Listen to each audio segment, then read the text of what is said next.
dalam kesempatan kali ini, Pak Profesor Iswandi akan memberikan sharing pengalaman beliau mengenai studi kinerja struktur gedung dengan base equation 50+10 gitu ya.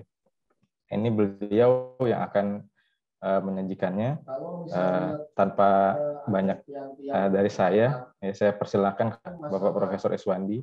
Ya, baiklah. Sekali lagi selamat pagi, salam sehat, salam sejahtera untuk kita semua. Jadi pada pagi hari ini saya akan share lah ya pengalaman studi yang kita pernah lakukan terkait dengan kinerja struktur gedung ya yang diberi base isolation ya. Jadi mungkin sebagai pendahuluan saya akan memberikan beberapa hal terkait dengan hal-hal yang memang sudah dipersyaratkan di dalam code dan peraturan kita, dan nanti mungkin ditutup di bagian akhir dengan case study lah ya, bagaimana itu kemudian kita terapkan di dalam perhitungan gedung yang kebetulan untuk contoh pada kali ini gedung existing yang kita simulasikan kalau misalnya dilakukan retrofit ya, diberi base isolation bagaimana kinerja yang dihasilkan, kira-kira demikian ya. Jadi makanya di sini ada Salma juga, itu adalah mahasiswi S2 saya yang sudah selesai baru-baru ini sebagai penulis lah ya di dalam paparan yang disampaikan ini.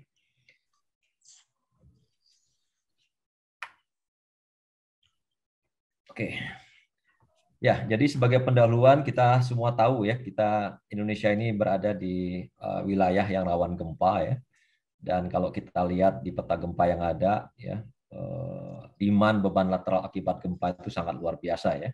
Bahkan jauh lebih besar dibandingkan dengan pengaruh beban lateral lainnya ya seperti angin.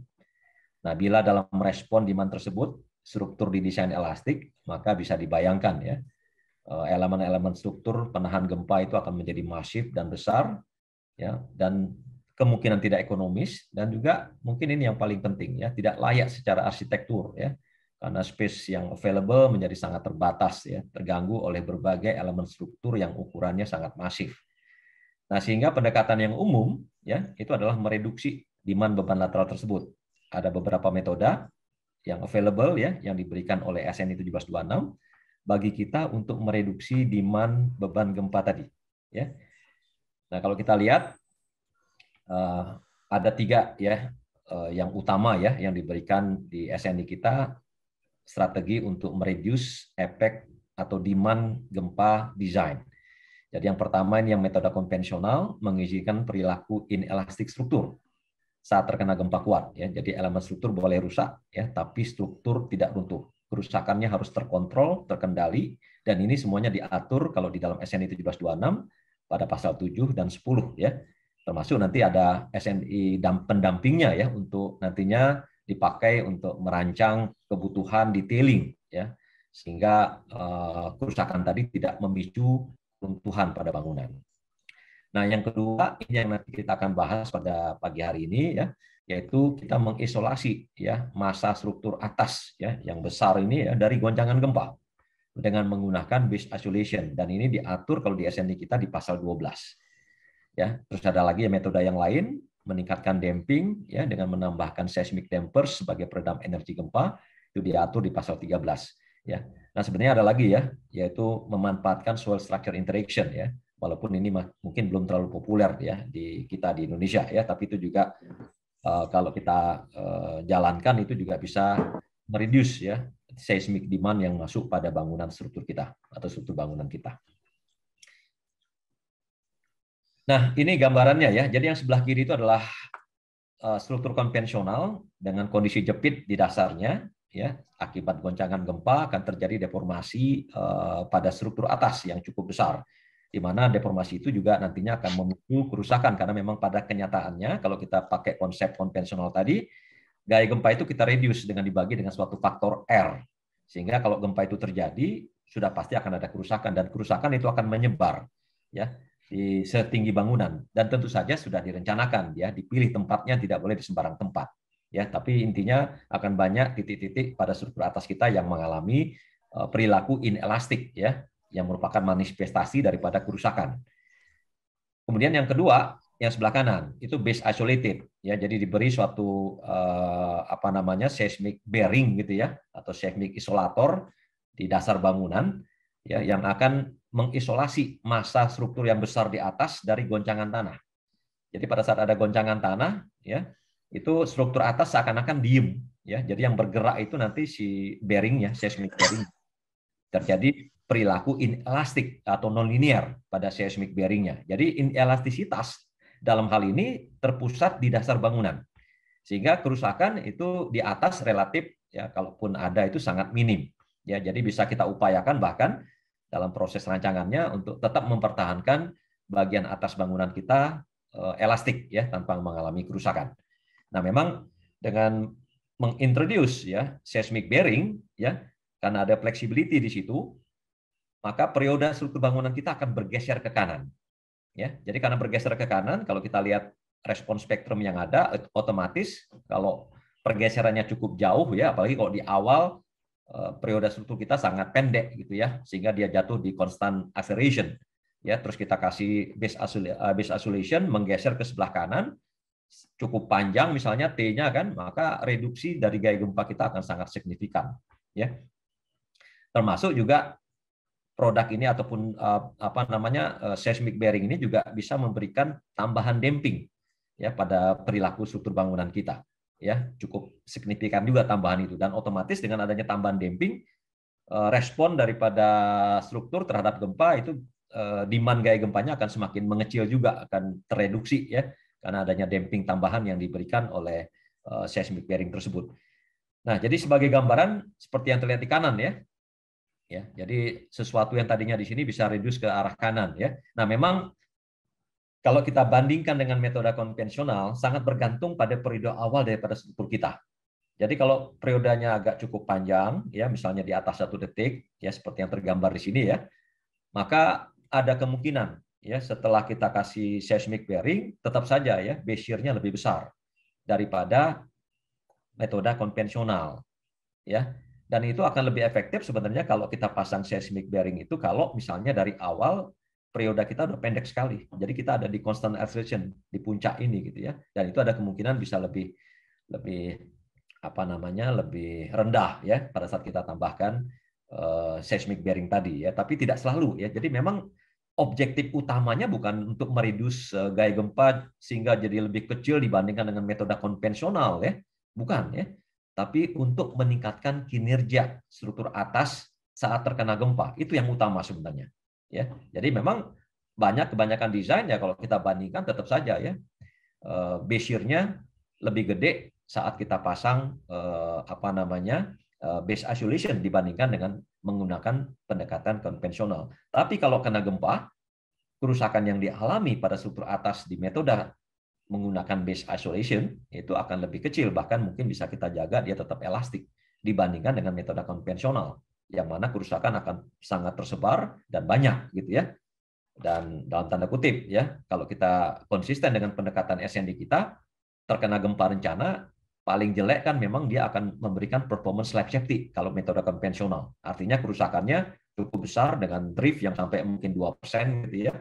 Sehingga kalaupun habis gempa pun ada kemungkinan yang banyak sekali perbaikan-perbaikan yang harus dilakukan. Sehingga interupsi dari fungsi bangunan itu akan pasti terjadi lah, kira-kira begitu. Nah, ini beberapa catatan ya kalau kita menggunakan sistem seismic isolation berdasarkan SNI, faktor keutamaan itu dapat diambil 1, ini salah satu advantages ya dibandingkan dengan kita menggunakan metode konvensional. Jadi nggak peduli KRB-nya berapapun ya, 1-4, tetap aja kita boleh ambil faktor importernya 1. Kemudian beberapa struktur seperti SRB-KB itu sistem rangka baja biasa gitu ya, itu diizinkan pada KDSD kalau kita menggunakan base isolation, tapi ketinggiannya dibatasi sampai 48 meter. Kemudian sistem fondasi itu bisa kita desain tanpa memperhitungkan nilai kuat lebih. Nah, memang perlu dicatat di sini bahwa base shear yang kita hitung saat kita menggunakan base isolation itu sudah menggunakan spectral displacement pada kondisi MCER. Ya, jadi pada kondisi gempa dengan 2% probability kemungkinan terlewati dalam rentang waktu 50 tahun ya, jadi untuk 2.500 tahun. Nah, itu yang perlu diperhatikan. Ya, memang di dalam perencanaan pondasi nantinya gaya geser dasarnya sudah kita hitung, di mana deformasi pada sistem bearingnya itu sampai mencapai deformasi maksimum, ya kita nyebutnya DM, ya, yang terjadi pada saat struktur mengalami spectral displacement, ya, sesuai dengan MCER. Ya. Kemudian nilai faktor redundancy itu pada umumnya boleh kita ambil 1, ya, selama struktur itu tidak memiliki ketidakberaturan struktur. Nah, cuman ketidakberaturan ini relatif lebih sederhana, ya, kalau sistemnya pakai base isolation dibandingkan dengan yang bangunan konvensional, ya. Jadi hanya beberapa hal saja yang terkait dengan ketidakberaturan yang bisa menjadi penalti saat kita merancang sistem pakai base isolation. Ya, diantaranya torsi yang sangat eksesif berlebihan atau tingkat lunak dan tingkat lemah. Hanya itu saja. Ya, yang lain massa berlebihan dan lain sebagainya tidak menjadi concern, ya, saat kita menggunakan base isolation. Karakteristiknya sangat efektif, ya, untuk bangunan yang berada pada tanah keras atau tanah sedang, ya. Struktur dengan periode dasar yang rendah tadi saya sampaikan, ya, untuk bangunan rendah dengan periode yang pendek itu nanti loncatan nilai koefisien gempanya itu akan terasa banget, ya, saat kita bergeser ke kanan dibandingkan kalau kita sudah ada di kanan, gitu, ya.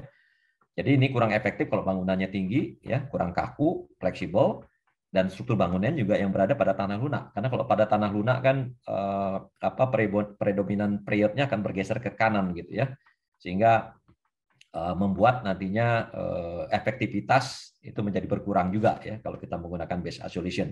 Tapi bukan berarti tidak boleh dipakai, ya, tetap boleh dipakai, tapi tidak seefektif misalnya kalau kita berada pada lokasi tanah keras, gitu, ya. Nah, motivasi penerapan seismic isolation ini banyak, ya. Jadi retrofit bangunan bersejarah, cagar budaya, atau retrofit bangunan-bangunan yang dirancang dengan pendekatan yang lama. Justru kalau ini yang kita lakukan itu lumayan, ya, upaya-upaya untuk mereduksi gaya gempa yang ada pada struktur. Lebih terasa dibandingkan misalnya kita ngedesain baru, kita bandingkan antara metode konvensional dengan metode yang menggunakan base isolation, ya.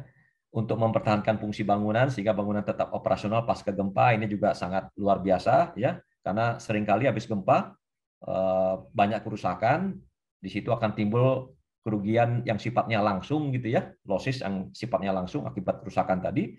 Tapi yang lebih besar lagi biasanya dari berbagai pengalaman, ya, itu adalah kerusakan yang bukan kerusakan, kerugian yang sifatnya tidak langsung karena stopnya fungsi bangunan untuk jangka waktu yang cukup lama, ya, bahkan sampai setahun, 2 tahun bahkan.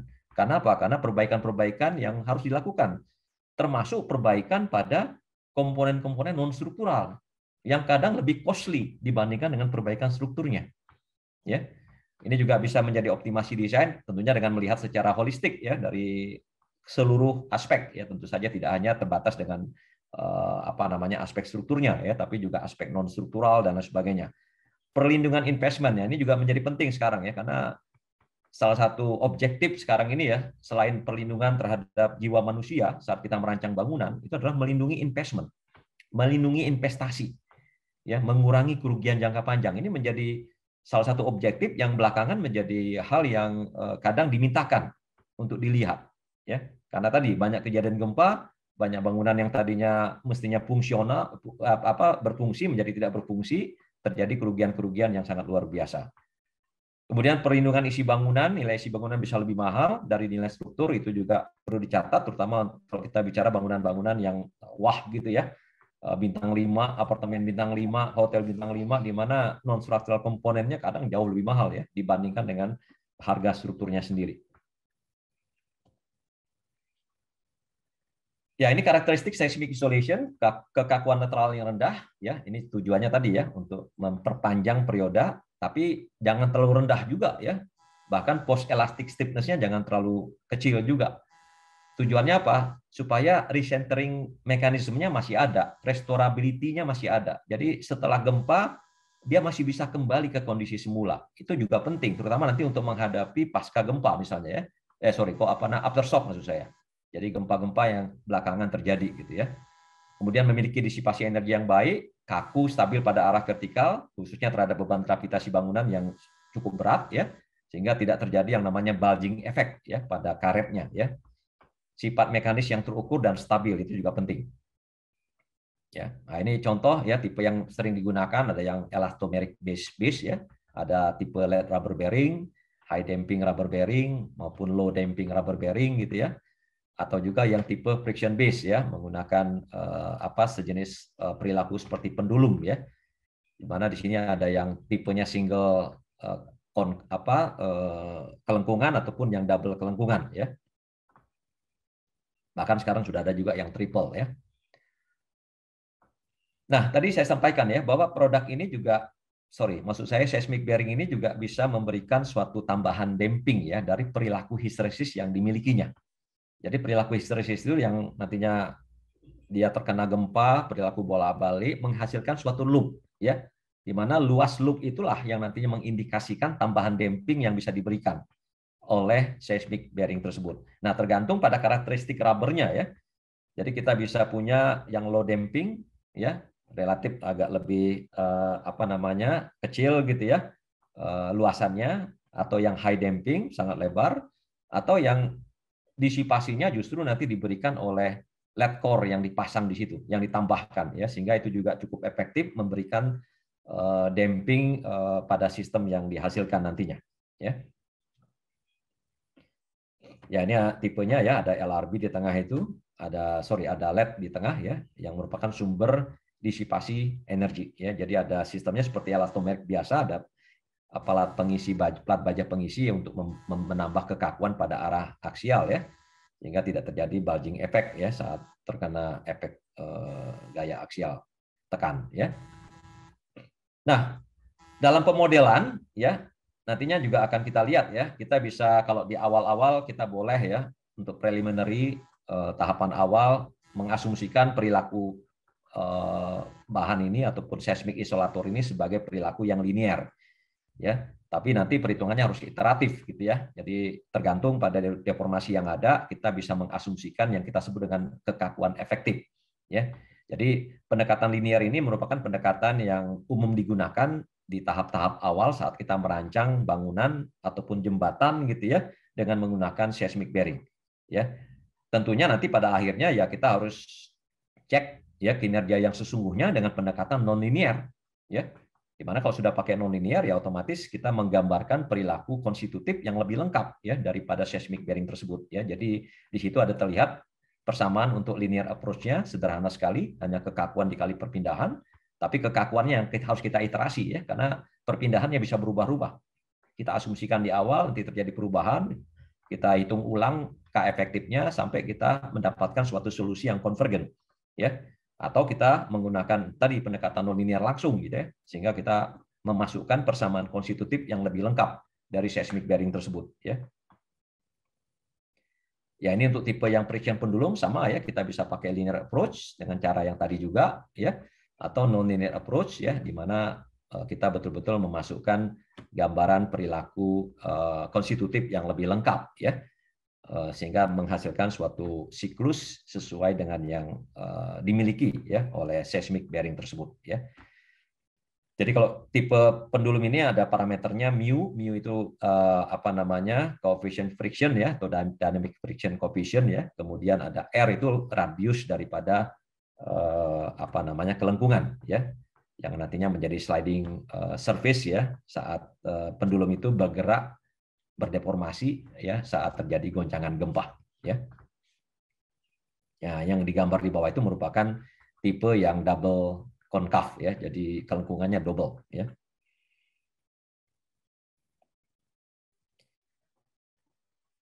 Ya, ini tadi sudah disampaikan juga sebenarnya ya. Jadi tujuan utama sebenarnya adalah peningkatan kinerja struktur ya. Jadi bukan mereduksi gaya gempanya ya. Walaupun memang akan tereduksi juga, tapi tidak akan seefektif reduksinya dibandingkan dengan metode konvensional. Apalagi kalau kita pakai R-nya sampai dengan 8 ya, akan jauh banget bedanya ya. Nah, jadi yang utama adalah kinerjanya yang kita jadikan sasaran ya. Bagaimana kita bisa memperbaiki kinerja struktur itu dengan lebih baik. Sehingga interupsi pada penggunaan dan pemanfaatan fungsi bangunan itu bisa kita hindari ya. Bangunan akan menghasilkan kinerja immediate occupancy. Jadi setelah gempa mungkin hanya ada sehari 2 hari untuk memastikan kondisi bangunan yang ada, setelah itu sudah bisa fungsional lagi ya. Mereduksi deformasi yang merusak pada komponen struktural khususnya non struktural ya. Mereduksi juga respon percepatan untuk meminimalkan kerusakan pada isi bangunan. Nah, memang beberapa code di luar, ya, selain deformasi yang menjadi objektif untuk dibatasin, itu juga respon percepatannya. Ya. Jadi percepatannya dijaga, jangan terlalu berlebihan. Kalau bisa bahkan di bawah 0,35 G gitu ya, khususnya pada lantai atap. Ya, itu di beberapa code seperti di code Jepang itu menjadi suatu persyaratan. Walaupun di kita itu tidak menjadi persyaratan ya sementara ini ya di dalam SNI kita. Nah, ini adalah perbandingan ya. Ini saya ambilkan dari ASCE karena di SNI-nya nggak ada, tapi ini ada di penjelasan ASCE ya. Perbandingan antara sistem yang fixed base ya, yang F ya, dengan yang I itu adalah yang isolated ya, terkait dengan level kinerjanya dihubungkan dengan level kegempaan baik yang levelnya minor ya, moderate maupun yang major. Jadi kalau kita pakai isolated ya, kita bisa dapatkan lebih pasti ya performance ya, baik itu pada struktural performance-nya ya, structural damage relatif tidak diharapkan ya, itu bisa tercapai. Non structural damage juga bisa kita hindari ya, itu bisa dicapai. Sementara kalau kita fixed base itu agak sulit untuk mendapatkan kondisi seperti halnya yang diperoleh oleh tipe isolated, khususnya kalau terkena gempa yang major, yang kuat. Ya. Nah, ini keuntungan yang sebenarnya menjadi sasaran utama lah ya saat kita menggunakan sistem base isolation ya. Nah, base isolation dibandingkan dengan fixed base ya tadi sudah disampaikan ya, sebenarnya yang dilakukan adalah dia merubah perilaku dinamis ya daripada bangunan. Jadi dengan adanya base isolated itu seakan-akan kita mengintroduce substory ya, mengengineer substory di lantai dasar di bagian dasar daripada bangunan. Tapi substory yang terkontrol, yang terkendali ya. Sehingga nanti deformasi akan terpusat di situ karena dia cuma pendek gak ada masalah ya kalaupun ada substory di situ. Tapi substory yang kekuatan, kekakuan, stabilitas ya itu semua dikendalikan ya sehingga tidak akan menjadi pemicu keruntuhan bangunan ya. Sehingga nantinya deformasi akan terpusat semua di situ. Ya. Perilaku bangunan seakan-akan ya menjadi single degree. Jadi yang di atas daripada base isolate seismic bearing ini ya seakan-akan hanya massa doang gitu ya. Ya, hanya massa doang. Jadi deformasinya mood-nya yang dihasilkan ya akan sangat-sangat dominan di mood 1. Jadi partisipasi massanya mungkin sudah mendekati 100% di situ. Sudah tidak ada lagi sisa massa yang diperlukan ataupun yang akan ikut di mood-mood lainnya. Kalaupun ada itu sangat kecil. Ya, jadi kita seakan-akan merubah menjadi perilaku yang mirip SDOF gitu ya. Sangat SDOF karena mood satunya sangat dominan ya. Nah, kalau kita mengacu pada SNI 1726 ya, ada beberapa metode analisis yang digariskan ya di dalam SNI kita untuk isolated building ya. Jadi ada analisis statik, equivalent lateral forces ya, di mana ini basisnya adalah SDOF ya. Kita hanya melihat nantinya struktur atas itu sebagai sumber massa doang ya. Kemudian analisis dinamik ya, di mana ini multimode otomatis ya. Kita menggunakan respons spektrum analisis ya. Multi degree of freedom sistemnya tetap jalan gitu ya. Nah, di kedua metode ini otomatis pendekatannya adalah linear ya. Baik analisis statik maupun dinamik yang menggunakan respons spektrum analisis ya, karena kita pakai multimode ya, otomatis ini linear ya. Nah, tapi linear yang elemen-elemen yang non-linear itu kita linearisasi dengan pendekatan approach second stiffness ya. Jadi pendekatannya adalah second stiffness untuk upaya kita melinearisasi sesuatu yang non-linear ya. Nah, second stiffness-nya yang kita asumsikan. Terus ini yang kemudian kita iterasikan. Dikontrol deformasinya nanti at the end. Kalau sudah sama antara assume deformation dengan yang kita hasilkan di akhir ya artinya sudah convergent. Kira-kira begitu. Jadi metode ini relatif sederhana. Ya. Nah, cuman karena sederhana ya banyak batasan nantinya ya. Kita akan lihat ya. Kemudian ada analisis dinamik ya. Ini yang tanpa batasan ya, response history analysis yang tentu saja sifatnya non-linear ya. Jadi perilaku non-linear daripada bearing itu ya betul-betul dimodelkan sesuai dengan non-linearity yang dimilikinya. Ya. Nah, ini prosedur equivalent lateral forces ya berdasarkan SNI ya, displacement base ya, metodenya ya. Jadi kita berangkat dari asumsi displacement nantinya, kemudian perilaku bearingnya diasumsikan linear elastik ya, baik nanti kekakuan efektif maupun juga damping efektifnya ya, di mana baik kekakuan maupun damping kita peroleh dari asumsi displacement tadi ya.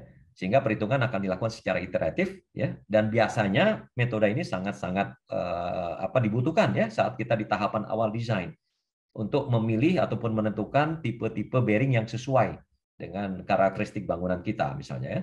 Tentunya nanti at the end harus kita cek ya dengan menggunakan pendekatan NLTHA ya.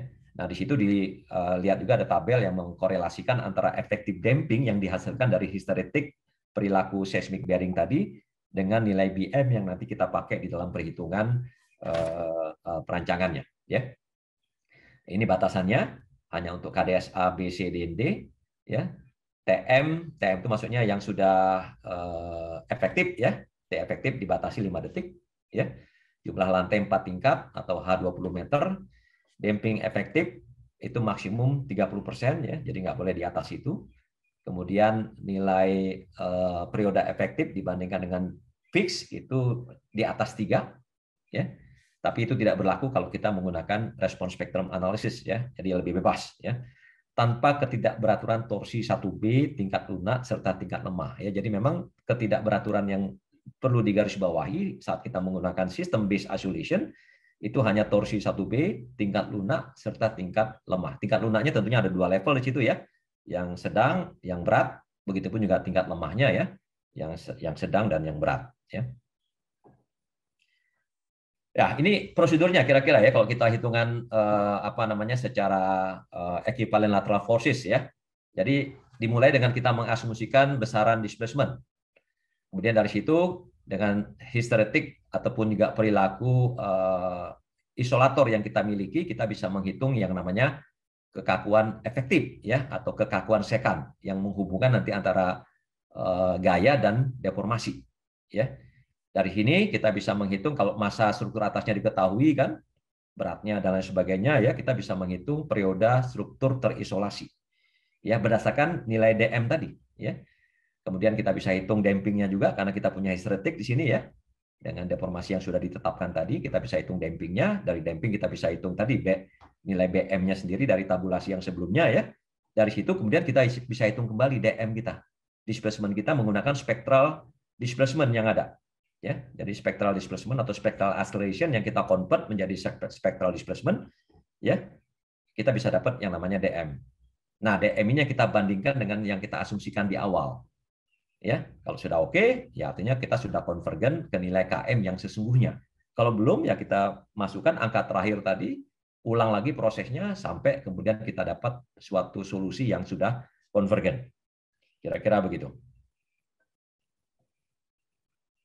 Nah, ini tadi hanya gambaran aja ya, perbedaan gaya geser desain ya antara struktur yang fix dengan struktur yang terisolasi ya atau isolated ya. Jadi ini BSCI ini adalah yang isolated, BSC ini adalah yang fix ya. Jadi kalau kita menghitung Bezier kan sederhananya gaya geser dasar ya dibagi dengan W ya. Ini Bezier coefficient-nya maksudnya ya. Nah, untuk struktur terisolasi dengan menggunakan persamaan tadi kita bisa dapatkan ininya ya. Dan perlu diingat ya bahwa di dalam ketentuan SNI 1726 kita yang terakhir, dasar kita dalam menghitung base isolated system itu adalah MCER. Beda dengan ketentuan yang lama. Ketentuan yang lama kita menggunakan 2/3 daripada MCER. Makanya di sini muncul parameter-parameternya SM1 ya, jadi bukan SD1 lagi. Jadi kalau ketentuan yang lama masih pakai SD1. Tapi ketentuan yang baru itu adalah SM. Jadi kita sudah mengacu pada MCER untuk perancangan sistem yang base isolated. Ya. Nah, ini kalau kita bandingkan dengan efek kalau dia adalah peretakannya terjepit gitu ya. Ya, maka kita akan dapatkan rasionya kira-kira 1,33 untuk asumsi-asumsi parameter yang disebutkan di sini. Ya, R-nya 8 gitu ya. I-nya rumah sakit misalnya 1,5 ya. Kita dapatkan 1,33. Ini kalau di 1,5. Kalau misalnya bangunan bukan rumah sakit, bukan 1,5, ini akan lebih gede lagi. Ya. Nah, ini yang perlu dijadikan catatan ya. Memang kalau kita diizinkan pakai R8 dalam hitungan konvensional, itu reduksi gaya gempanya sangat luar biasa sebenarnya. Kita hanya mendesain 12,5% dari gaya gempa elastik saat kita bagi dengan 8. Ya, nggak akan ngejar kalau kita pakai system based isolation untuk bisa mengejar sampai 1/8-nya itu. Ya, nggak akan ngejar. Ya. Karena sumbangannya paling, misalnya ya, kalau kita bicara damping, ya memang damping tadi kan bisa sampai 30%, ya itu pun juga BM-nya nggak gede-gede amat, paling 1,6 gitu ya. R-nya pun juga untuk struktur yang isolated, ya untuk atasnya kita hanya boleh maksimum 2 gitu kan. Ya. Nah, sehingga kalau dibandingkan koefisiennya ya tetap aja ya yang isolated lebih gede. Ya. Dan ini akan bisa lebih kecil ya kalau kita betul-betul ada di sebelah kiri ya. Saat kita desain dia sebagai fixed base ya. Ada di sebelah kiri di daerah constant acceleration gitu ya. Nah, itu ada kemungkinan kita bisa dapat yang lebih rendah, atau kita bukan SRPMK ya. SRPMB ataupun SRPMM, karena banyak kasus ya kita punya bangunan SRPMB ya di satu daerah, mau kita perkuat karena belakangan kegempaan di situ meningkat, sehingga nggak boleh lagi harusnya SRPMB di situ, harusnya SRPMM atau SRPMK gitu kan ya, karena kalau rusak bisa bahaya kan kalau SRPMB. Nah, untuk supaya nggak rusak dipasanglah yang namanya base isolation. Nah, kalau itu yang kita lakukan lebih efektif reduksinya ya, karena kita bertanding dengan gempa yang hanya dibagi misalnya 3 gitu ya, dibandingkan dengan kita bertanding dengan gempa yang dibagi 8, itu sangat kecil banget. Jadi sulit untuk mengejar sampai di bawah itu kalau kita pakai base isolation. Ya. Nah, berikutnya ya setelah kita dapat tadi yang namanya KM ya, KM yang sudah konvergen, kita dapat DM, kita dapat yang namanya VB ya, karena VB itu sama dengan KM dikali DM ya. Dari VB itu nilai gaya lateral ya di bawah isolation system ya. Kita bisa juga nanti menentukan yang namanya lateral forces ya pada pada elemen yang berada di atas isolation system. Nah, ini bergantung ya pada posisi daripada seismic bearing kita. Jadi kalau posisinya dekat ya ini bisa sama ya, PST sama dengan VB ya. Nah, ini yang nanti kita reduksi dengan R yang tadi saya sebutkan ya. Kalau kita pakai base isolation, R isolated-nya itu tidak boleh melebihi 2, maksimum 2. Bahkan untuk struktur tertentu misalnya sistem rangka pemikul baja yang biasa ya, itu hanya boleh maksimum 1 R-nya. Ya, jadi ya tergantung pada sistem struktur awalnya ya. Kita boleh nantinya menentukan R, pilihannya hanya itu sebenarnya 1 atau 2 ya nilai maksimumnya.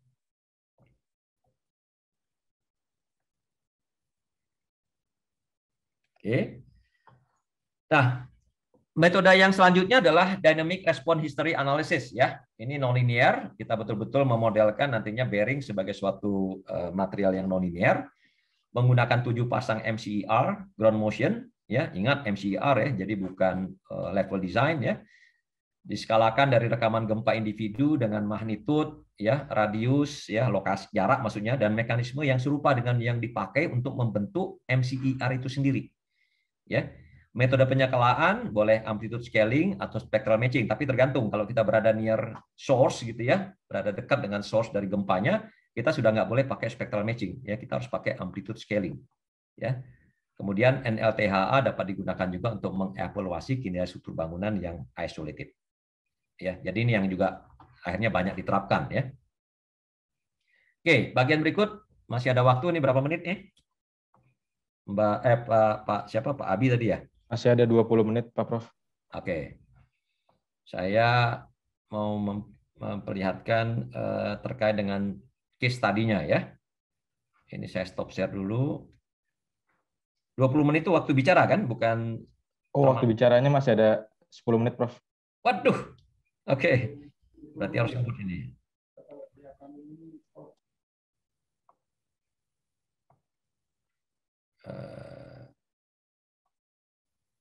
Oke, udah kelihatan ya? Sudah, Prof, sudah kelihatan. Ya, saya percepat aja bagian yang ini ya, karena rasanya nanti di bagian akhir juga ada ya case-case yang dilakukan dengan menggunakan Midas ya. Kebetulan ini studi kasus ini juga menggunakan Midas Gen ya. minus gain untuk perhitungannya ya.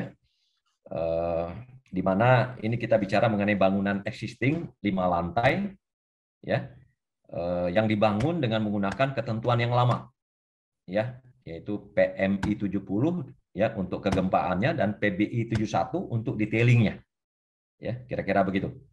Jadi bangunannya rumah sakit ya, sistem rangka pemikul momen tanpa dinding ya, jenis tanah sedang, zona gempa kalau zaman dulu ya berdasarkan PMI 70 di Kota Bandung itu zona 1 ya.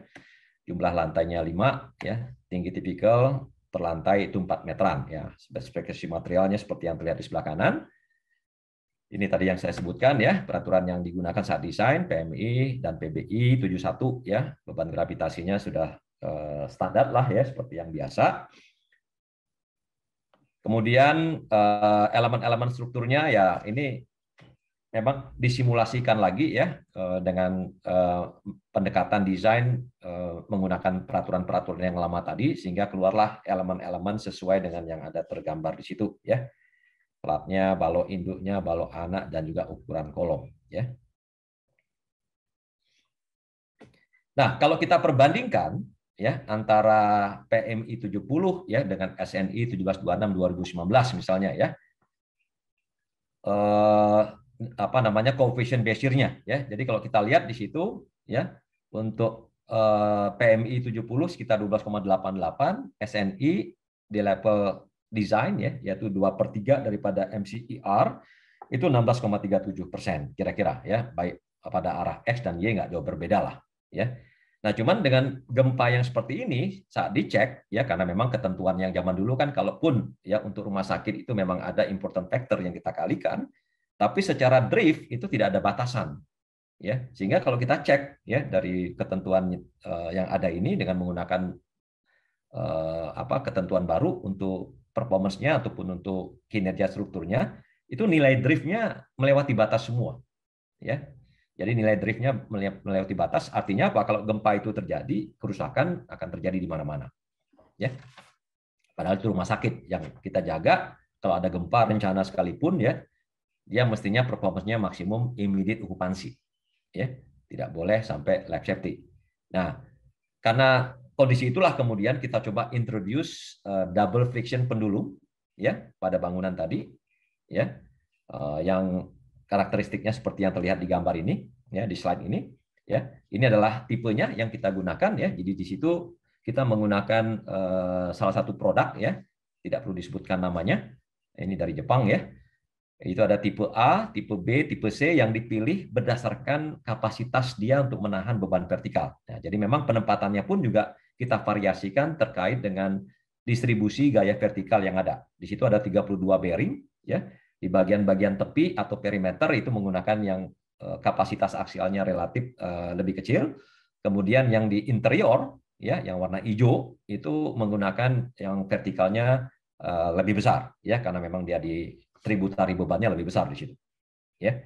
Karakteristik yang lainnya relatif mirip ya, termasuk koefisien friksi nominalnya 0,043 ya. Ini sebenarnya sudah dari hasil iterasi ya, dicoba-coba untuk mendapatkan suatu perilaku yang baik lah ya. Jadi tipe-tipenya ini ya memang di awal itu yang harusnya kita lakukan ya. Ya. Biasanya yang kita nilai adalah efektivitasnya dalam mereduksi ya gempa tadi ya. Kemudian juga deformability-nya segede apa gitu ya. Apakah masih bisa diakomodasi oleh sistem-sistem yang ada di sebelahnya misalnya. Ya, kalau kebetulan kita bicara bangunan yang berada pada suatu populasi bangunan yang cukup rapat ya. Nah, hal itu tentunya menjadi tinjauan kita untuk sebagai kriteria kita dalam memilih ya tipe-tipe yang sesuai nantinya. Ya. Nah, ini iterasi perpindahan double friction pendulumnya dengan menggunakan pendekatan linear ya, diasumsikan nilainya nanti dilakukan iterasi sampai kemudian errornya sudah tidak terlalu berlebihan ya. Jadi seperti yang terlihat di sana errornya relatif sudah kecil di bawah 2%. Ya, ini memang mungkin disingkat ya tampilannya ya, tapi intinya iterasi itu harus kita lakukan untuk mendapatkan nantinya kekakuan yang betul-betul konvergen ya antara kekakuan yang kita asumsikan dengan deformasi yang terjadi nantinya ya. Ya, ini kalau kita bicara MindScan, ya ada fitur di mana kita bisa memasukkan nantinya tipe-tipe daripada histeretik isolator yang ada. Ya, jadi ada yang di situ misalnya tipe degrading, bilinear model, ada tipe yang lain lagi ya. Ya tentunya kita pilih yang sesuai dengan karakteristik seismic bearing yang kita miliki. Ya. Ya ini juga sama ya. Mungkin nanti ada penjelasan khusus kali ya terkait dengan NLTHA di bagian di siang hari ataupun sore hari ya. Jadi untuk bearing ini kita assign ya general link ya dengan karakteristik khusus gitu ya.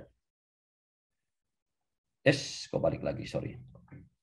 Nah, dari hitungan-hitungan awal ya, ini adalah perbandingan antara kondisi terjepit dengan kondisi terisolasi ya pada nilai periodanya, khususnya periode fundamental ya. Jadi kalau kita lihat ya reduksinya lumayan signifikan gitu ya. Nilai periodanya meningkat tajam maksud saya, sorry. Jadi 4 kalinya ya. Kemudian ini adalah modal mass participation-nya ya. Sangat dominan di mode pertama untuk sistem yang terisolasi ya. Sumbangan mode kedua hampir nggak ada ya, baik pada arah X maupun pada arah Y. Kemudian kita cek juga drift analisisnya di awal ya dengan pendekatan masih linear ya. Ya, kalau kita lihat di situ jauh di bawah 1,5% ya yang menjadi batas ya saat kita menggunakan sistem base isolation ya. Paling gede di situ 0,83% ya. Nah, berikutnya kita coba lakukan analisis nonlinear ya untuk melihat performance yang diberikan oleh sistem ini ya. Nah, di mana untuk nonlinear ini ada 2 pendekatan sebenarnya yang bisa kita lakukan ya. Jadi yang pertama ya elemen-elemen struktur atas yang ada ya kita tetap modelkan nonlinearity-nya. Ya, baloknya, kolomnya itu kita modelkan nonlinearity-nya. Jadi kita masukkan nanti momen rotasi ya yang sesuai ya dengan karakteristik balok yang ada di situ, termasuk untuk kolom juga. Itu pendekatan yang holistik lah ya, yang komplitnya seperti itu. Tapi kadang ada juga orang ngapain daripada saya capek-capek memodelkan yang nonlinear yang belum tentu ternyata terjadinya nonlinear, ya udah saya asumsikan aja linear dulu. Saya asumsikan semua elemen struktur elastik untuk analisis NLTHA. Sumber nonlinearity saya batasin hanya di bearingnya saja. Ya, tinggal nanti di belakang setelah ada hasilnya kita cek apakah elemen-elemen struktur atas yang kita asumsikan linear elastik tadi betul-betul tetap linear elastik. Ya. Ya, tentunya dengan membandingkan gaya yang terjadi dengan kapasiti yang dimiliki kan. Nah, kalau memang ternyata terbukti ya selesai. Tapi kalau nggak terbukti, ternyata ada yang melewati kan, mau nggak mau kita ulang lagi analisis, ya kita refine lagi modelnya, kita masukkan properties yang nonlinear di elemen-elemen tertentu, misalnya ya secara bertahap, ya bisa juga dilakukan begitu, ya. Jadi itu pilihan sebenarnya. Nah kalau kita lakukan secara komplit, ya inilah, jadi balok kita modelkan, ya momen rotasinya. Nah ini sering jadi pertanyaan ya saat kita memodelkan balok ini. Antara kita kembangkan sendiri momen rotasinya dengan menggunakan tabel ASCE gitu ya, itu kadang kalau diperbandingkan yang ASCE itu lebih konservatif. Dan itu masuk akal. Karena apa? Kalau kita modelkan sendiri dengan pendekatan momen rotasi, momen curvature, kita belum memasukkan faktor degradasi karena efek cycling, efek bolak balik. Ya, di mana kalau di ASCE itu sudah diincludekan di situ. Makanya dia lebih konservatif, deformasinya lebih pendek. Karena pengaruh cyclic itu sudah ada di situ, sudah dimodelkan. Karena memang ASCE itu dari eksperimental ya, tabel-tabelnya itu diperoleh ya, ataupun simulasi-simulasi yang sudah juga take into account gitu ya pengaruh daripada efek beban siklik ya pada model momen rotasinya. Ya. Nah, begitu kira-kira ya untuk nanti masukinya standar lah ya untuk nonlinearity yang ada ya. Jadi kita assign potensi-potensi sendi plastis baik pada balok, pada kolom gitu ya. Seperti yang terlihat di sini dengan parameter-parameter nonlinear yang sesuai tentu saja. Pada kolom juga sama ya.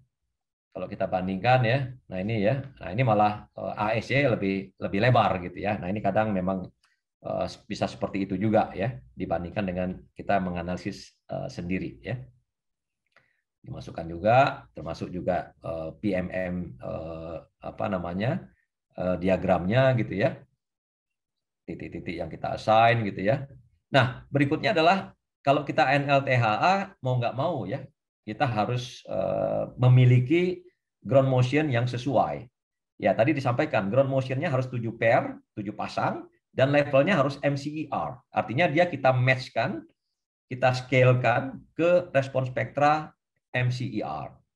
Nah, tadi juga disampaikan, magnitude, jarak, mekanisme itu harus mirip dengan yang dipakai untuk membentuk respon spektra MCER-nya sendiri. Nah, untuk itu makanya perlu dilakukan yang namanya deagregasi, ya, kajian deagregasi terhadap sumber-sumber kegempaan yang mempengaruhi kota di mana bangunan itu berada. Dari proses deagregasi nanti akan muncul mana gempa-gempa yang dominan mempengaruhi, ya, apakah megatrust, shallow crustal, beniop dan lain sebagainya kan. Dari situ nanti baru kemudian kita pilih yang mirip, ya, karakteristiknya dengan yang diperoleh dari kajian deagregasi tadi gitu kan. Baru kemudian kita scalingkan terhadap spektral MCER yang ada, ya. Nah, spectral matching ataupun juga amplitude scaling itu diizinkan dengan batasan-batasan yang tentunya ditetapkan di dalam peraturan kita, ya. Jadi ini contoh di mana dilakukan spectral matching gitu ya, untuk berbagai sumber gempa tadi ya. Kemudian dimasukkan ke dalam program ya sesuai dengan hasil yang sudah di scale gitu ya. Ya. Berikutnya ya ini assign ground acceleration-nya. Nah, ini contoh hasilnya ya. Jadi setelah kita run ya, nanti bisa diperlihatkan ya bagaimana status daripada sendi-sendi yang kita assign akan mengalami klasifikasi tadi gitu loh. Apakah levelnya masih IO atau sudah ada yang LS atau bahkan sudah ada yang CP ya, collapse prevention ya. Kemudian di sini dilihat masih semuanya di bawah IO. Itu yang tadi saya sampaikan. Jadi memang kalau kita mendesainnya dengan cukup baik gitu ya, karena tadi ya RI-nya cuma 2. RI itu adalah nilai faktor modifikasi respon untuk sistem yang isolated. Itu maksimum 2. Dengan maksimum 2 itu sebenarnya bisa dikatakan struktur atas itu perilakunya akan mendekati elastik sebenarnya. Sangat elastik, bukan sangat elastik. Mendekati IO lah maksud saya, sorry. Ya, jadi elastik dia. Ya, makanya kalau tadi yang saya bilang ada approach di mana ya udahlah diasumsikan aja linear daripada repot-repot kita masukkan feature-feature yang non linear di masing-masing elemen ternyata perilakunya tetap linear gitu kan. Tinggal nanti dibuktikan aja di akhir apakah betul dia linear gitu. Ya. Nah, ini percepatan maksimum atap tadi yang saya sampaikan ya, kalau di beberapa code di luar, terutama di Jepang, ya, saat kita menggunakan sistem base isolation, itu percepatan di atap itu dibatasin. Ya. Angkanya saya lupa persisnya, kalau nggak salah sekitar 0,3 atau 0,35 G. Tujuannya apa? Supaya tadi barang-barang yang ada di dalam bangunan kita itu bisa terjaga, nggak sampai rusak gitu ya. Nah, ini kalau kita lihat ya kondisi terjepit dengan terisolasi ya cukup berhasil ya mereduce percepatan yang dialami oleh lantai-lantai bangunan khususnya lantai atap.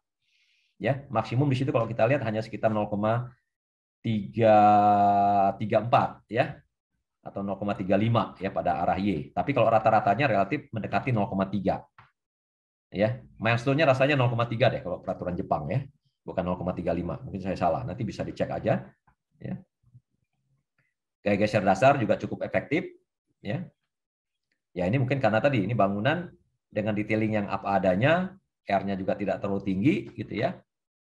Sehingga pada saat diberikan isolator itu cukup baik ya, reduksi daripada gaya gempa yang ditimpa oleh struktur atas. Rasio simpangan juga ya berhasil.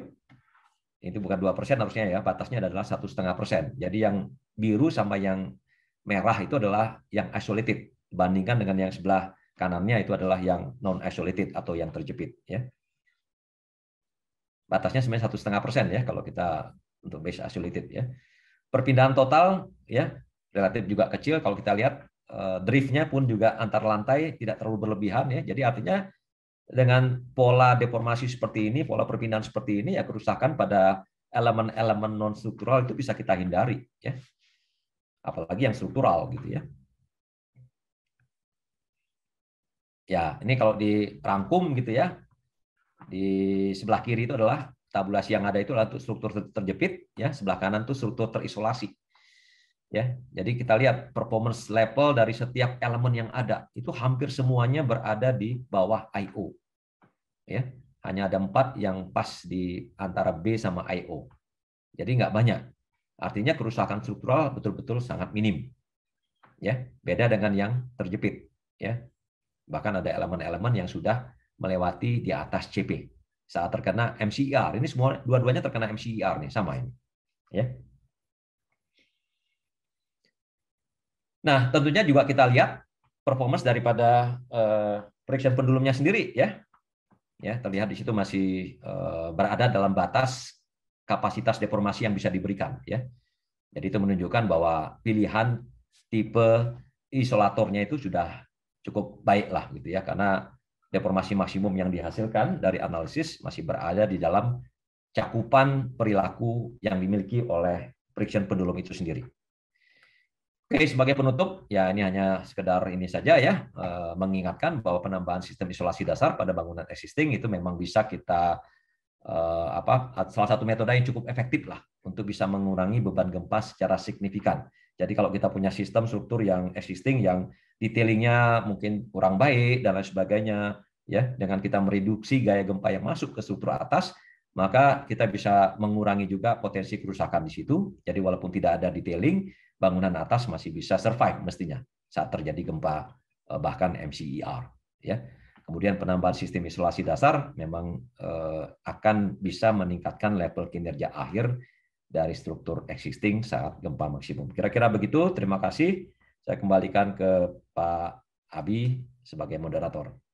Terima kasih banyak Pak Prof. Iswandi atas pemaparan materinya, sharingnya mengenai base isolation, perilakunya, dan juga prosedur dan juga pemodelannya menggunakan non-linear analysis di MIDAS seperti itu.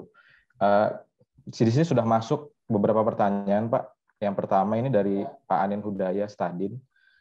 Pertanyaan pertama itu, sampai saat ini di Indonesia berapa jumlah lantai tertinggi bangunan yang menggunakan base isolator?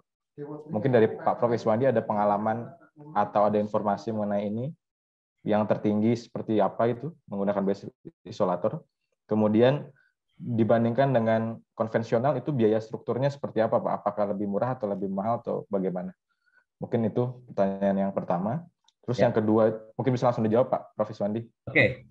Oke, yang pertama ya. Jadi saya kebetulan rancangan saya untuk sistem base isolator itu baru satu di Jakarta ya, yaitu Kedutaan Besar Australia ya.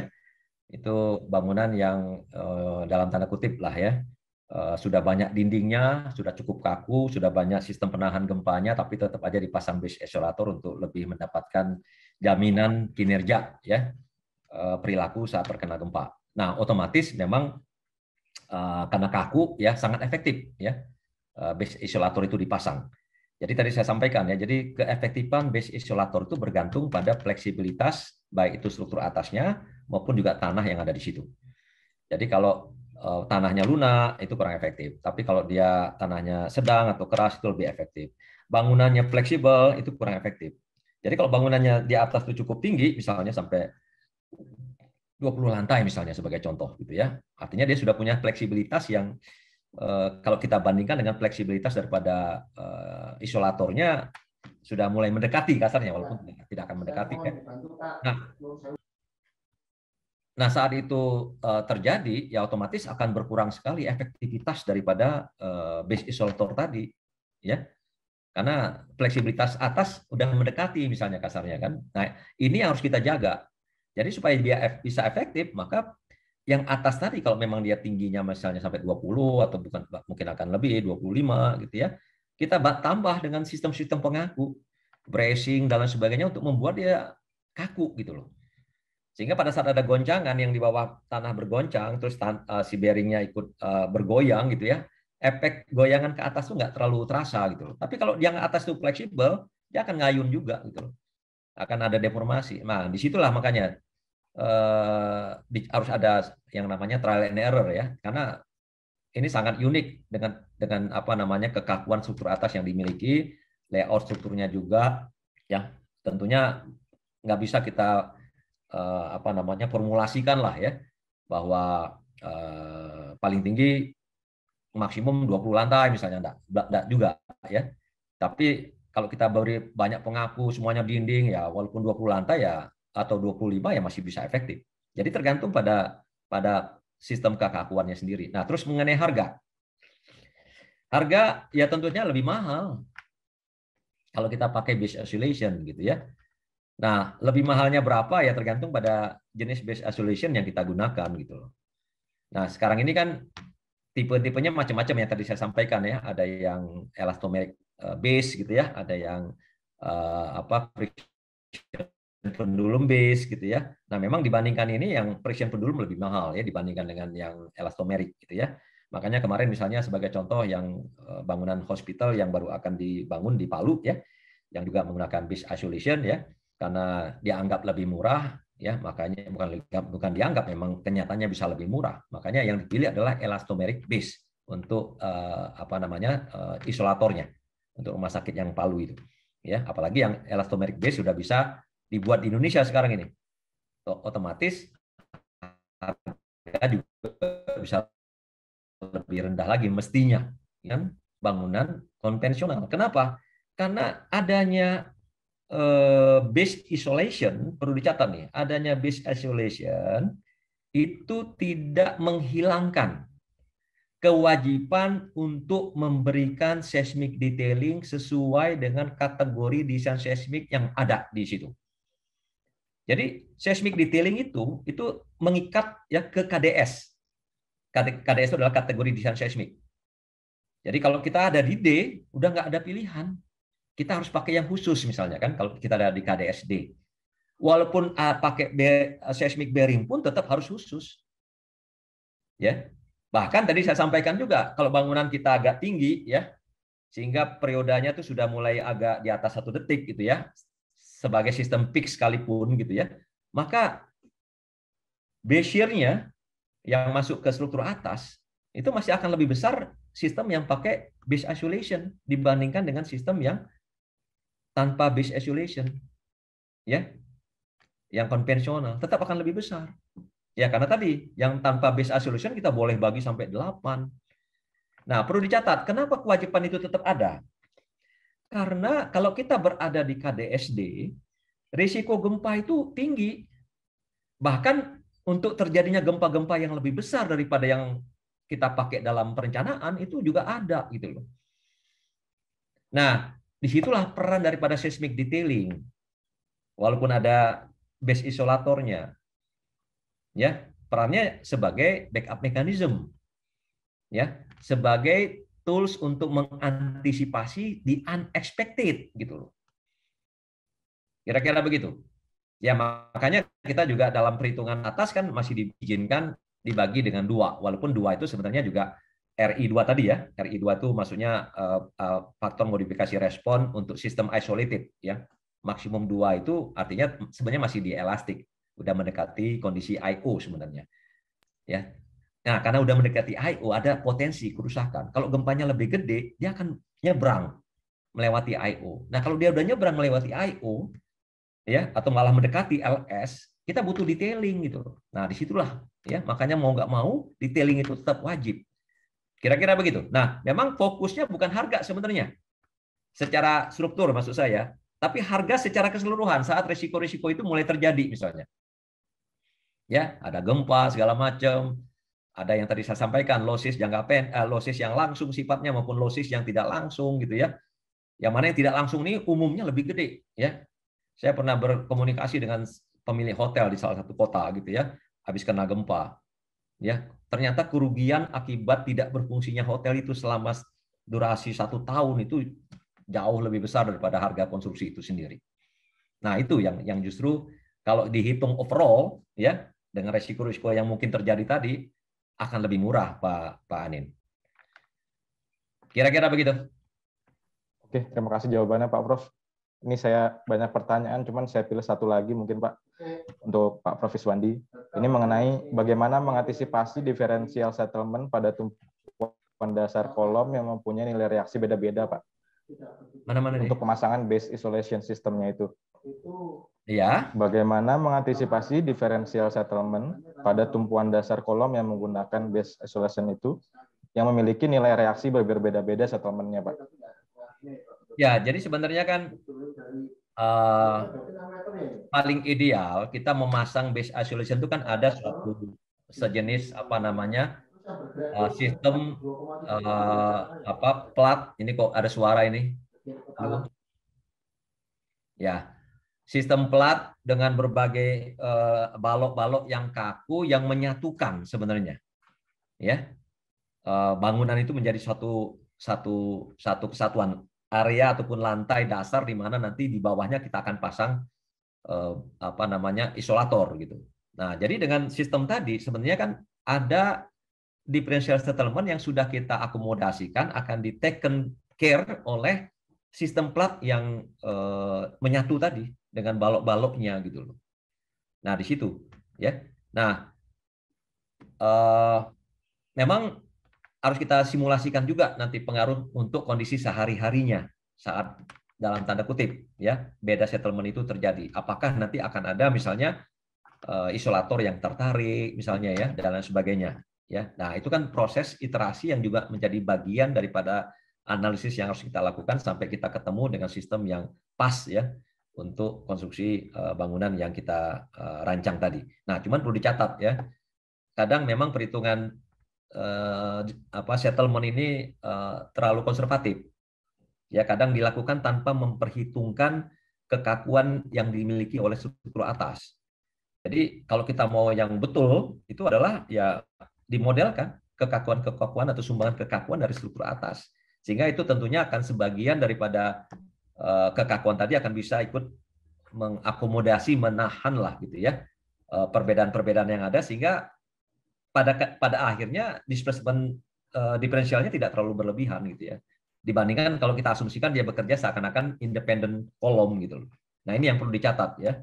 Jadi kalau itu kita lakukan sebagai independent kolom itu pasti konservatif sekali. Kira-kira begitu?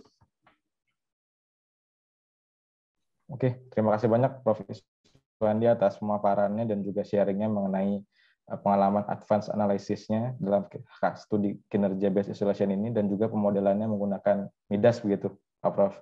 Oke, terima kasih. Kita beri aplaus untuk Pak Prof. Iswandi.